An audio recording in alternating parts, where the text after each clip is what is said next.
President Trump is parting ways with a once loyal ally, Republican Representative Marjorie Taylor Greene. This comes as the push to release the Jeffrey Epstein files intensifies. CBS News' Willie James Inman has the latest. President Trump says he will no longer support Republican Representative Marjorie Taylor Greene, calling the Congresswoman from Georgia, who had once been his staunch supporter, wacky. In a social media post on Friday night, the president took aim at Greene and said all she does is complain, complain, complain.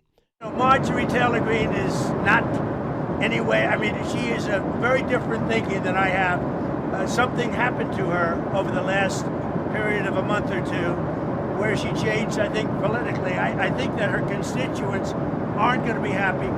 The president's negative comments about Greene come as she continues to push for the Justice Department to release all files related to convicted sex offender Jeffrey Epstein. These women have been waiting, some of them for decades. I talked to several victims that were raped by Jeffrey Epstein back in the 90s.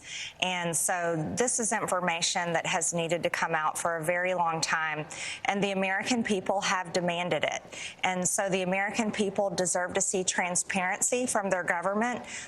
Rich, powerful people should not be protected. That is completely wrong.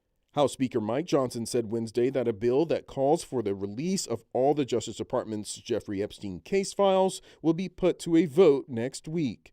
In other government news, a number of restrictions that were imposed because of the record-breaking government shutdown are being lifted this weekend. The FAA began rolling back mandated cuts to flights throughout the country. Museums in the nation's capital and the National Zoo also began reopening this weekend. And SNAP food assistance that have been put on hold for the month of November because of the shutdown are expected to be released in the next week.